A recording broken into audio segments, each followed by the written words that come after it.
প্রিয় শিক্ষার্থীবৃন্দ, আমরা তোমাদের মেয়ের অনলাইন ক্লাস প্রগমনের উপর যে অধ্যায়, সেই অধ্যায় প্রায় শেষের দিকে। ইতিমধ্যে আমরা 13টি অঙ্ক করেছি, আর 2টি অঙ্কর পরে আমরা এই অধ্যায় শেষ করব। তোমরা বাসায় অঙ্কগুলো করবে এবং বাকি যে অঙ্কগুলো আছে সেগুলো করে ফেলো।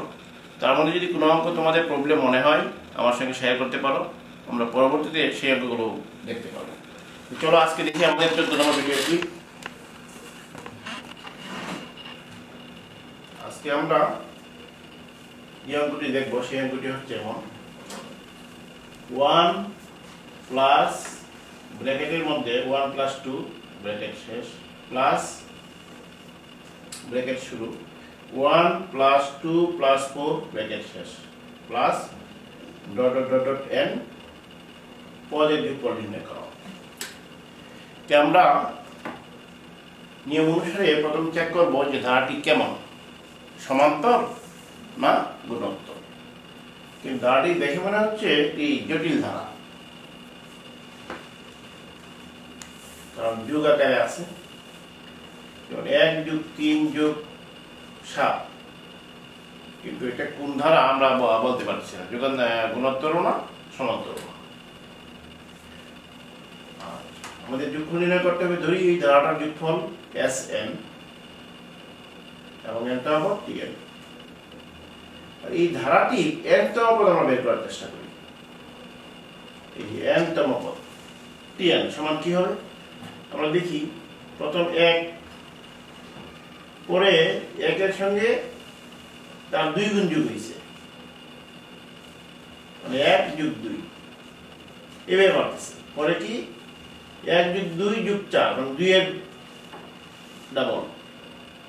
পরেরটা কি হবে 1 যোগ 2 যোগ 4 যোগ 8। অর্থাৎ ধারাটি কি হবে 1 থেকে শুরু করে 1 যোগ 2 যোগ 4 যোগ 8 যোগ 16 যোগ 32 এভাবে হবে। ল্যান্ডটা কি হবে Tn সমান 1 যোগ 2 যোগ 4 যোগ 8 যোগ ডট ডট n সংখ্যক পদ। n তম পদ বের করতে গিয়ে একটি খটকা লাগতে পারে, একটু কনফিউজ হয়ে যেতে পারো। যেমন এমন অনেক কল্পনা করতে পারে 1 যোগ 2, পরে 1 যোগ 2 যোগ 4 যোগ 6, কিন্তু 6 কিন্তু লেখা যাবে না। কেন লেখা যাবে না? দেখো যে 1 এর 2 গুণ 2, পরে 2 এর 2 গুণ 4, 4 এর 2 গুণ 8। তাই আমরা ক্লিয়ার, এটা হবে 1 যোগ 2 যোগ 4 যোগ 8 যোগ ডট ডট n সংখ্যক পদ। n তম পদ পেয়ে গেলাম একটা ধারার যোগফল। এই ধারার যোগফলটা বের করি। বা Tn সমান এই ধারাটাকে আমরা কি ধারা বলতে পারি? 1 যোগ 2 যোগ 4 যোগ 8, মানে কি 1 ভাগ 2 হাফ, 2 ভাগ 4 হাফ, 4 ভাগ 8 হাফ। এটা একটা গুণোত্তর প্রগমন, যার r এর মান সাধারণ গুণিতকের মান হচ্ছে হাফ, 1 এর চেয়ে ছোট। এখন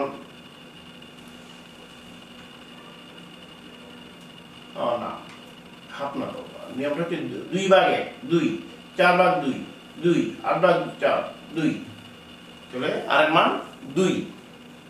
ভাগফলটা কিভাবে বের করে? দ্বিতীয় পদ ভাগ প্রথম পদ। আমি ভুল করছিলাম, 2 ভাগ 1 4 ভাগ 2 8 ভাগ 4 2। তো 2 যখন 1 এর চেয়ে বড় 2, তাহলে এই সূত্রটা a r two the power n -1 r - 1, এই ধারণার যোগফল এইটা। এখন এর মান কত? 1, আর এর মান 2, এর মান 10, মান বসাই দিলাম। আমরা n তম পদ পেয়ে গেলাম। দুই দিকে গেলে 1, মানে নিচে কিছুই নাই, 1 দিয়ে গুণ করলে যা আছে তাই। Tn সমান 2 to the power n - 1, n তম পদ পেয়ে গেলাম 2 টু দি পাওয়ার n - 1। এখন n এর মানে 1 2 3 বসিয়ে পাই। প্রথম পদ T1 সমান কি হবে 2 টু দি পাওয়ার 1 - 1। দ্বিতীয় পদ T2 সমান 2 টু দি পাওয়ার 2 স্কয়ার - 1। তৃতীয় পদ 2 কিউব - 1 ডট ডট এভাবে n তম পদ 2 টু দি পাওয়ার n - 1। এখন আমাদের টার্গেট ছিল ধারাটার যোগফল, মানে কি প্রথম পদ থেকে শুরু করে n পদ পর্যন্ত সংখ্যাগুলোর যোগফল। তাহলে যে প্রথম পদ থেকে শুরু করে n তম পদ এই সবগুলোর যোগফল কি হবে? দুইটা ধারায়, দুইটা স্টেপে। এই যে একটা যোগ মাইনাস দিয়ে, এই যে একটা যোগ 2 to the power 1 plus 2 to square plus 2 cube plus dot dot 2n minus 1 যোগ 1 যোগ 1 ডট ডট 1। এই যোগফল হয়ে গেল 2 1 plus 2 square plus 2 cube plus dot dot 2n minus 1 যোগ 1 যোগ 1 প্লাস ডট ডট 1। এইটা আমাদের আনসার। এখন এই যে দুইটা ধারা যোগফল হয়ে গেছে, দুইটা ধারা যোগফল আবার এই একটা ধারা এই একটা ধারা। এই 1 যোগ 1 যোগ 1 ডট ডট 1 n সংখ্যাকে 1 যোগ করলে n, এই সকল যোগ করলে n হয়ে যাবে। আর এই ধারাটা নিয়ে এখন চিন্তা করবো এটা কেমন ধারা। যদি আমরা স্কয়ারগুলোকে ভাঙাই, এটা হবে 2, এটা 4, এটা 8, 2 4 8 মানে কি এটা হবে গুণোত্তর। গুণোত্তর হলে কি 2 4 8, প্রথম পদ 2, আর এর মান 4 ভাগ 2 2, 8 ভাগ 4 2, মান বসালাম। তাহলে আর এর মান 1 এর চেয়ে বড়, তাহলে a 2, আর এর মান 2, 2n - 1 2 - 1 মাইনাস এই 1 থেকে শুরু করে 1 n সংখ্যাকে যোগ করলে n। তাহলে আমরা পেয়ে গেলাম।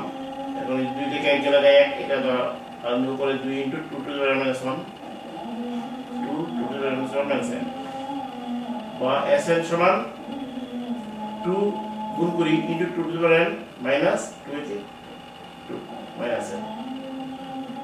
sn সমান এটা সূত্রকে নিয়মে যদি করি, এতটুকু সূত্রকে নিয়মে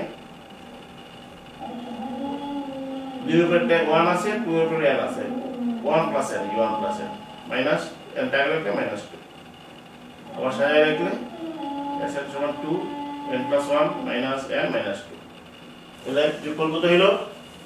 আমাদের অঙ্কটা শেষের দিকে চলে আসছে। অর্থাৎ যোগফল সমান 2 n plus 1 minus n minus 2 এবং দেখে যাওয়ার আনসার। এখানে অঙ্কটা আমাদের শেষ। ধন্যবাদ তোমাদের।